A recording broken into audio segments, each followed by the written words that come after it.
قرآن حکیم میں اللہ رب العزت ارشاد فرماتا ہے، بے شک نماز بے حیائی سے اور بری باتوں سے روک دینے والی ہے۔ وہ شخص جو نماز میں اپنا دل لگا لے اور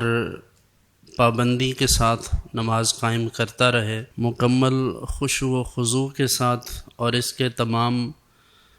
واجبات و فرائض کو پیش نظر رکھتے ہوئے تعدیل ارکان کے ساتھ اسے ادا کرے، تو ایک وقت ایسا آ جاتا ہے کہ اگر کسی شخص میں کوئی برائی، کوئی کبیرہ گناہ یا کوئی ایسا عیب موجود ہو تو اللہ رب العزت اس نماز کی برکت سے اس عیب سے اس کی جان چھڑوا دیتا ہے۔ یعنی یہ نماز بہت ساری برائیوں سے اور بہت سارے لایعنی اور بے مقصد کاموں سے بندے کو روک دیتی ہے۔ البتہ جیسے میں نے عرض کیا کہ فرائض و واجبات اور سنن کی رعایت یہ ضروری ہے۔ بسا اوقات ہم دیکھتے ہیں لوگ نماز ادا کرتے ہیں اور ان کی نماز ایسا ہی ہے گویا کہ وہ ورزش کر رہے ہوں، یعنی صرف ایک فارمیلٹی کہ وہ ادا کرتے ہیں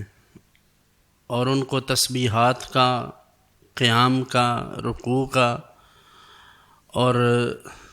کی جانے والی تلاوت کا کسی چیز کا بھی اندازہ نہیں۔ تو نماز تو دراصل اللہ رب العزت کی بارگاہ میں اپنی حاضری لگوانے کا نام ہے۔ یعنی جب انسان دنیا کے تمام معاملات سے،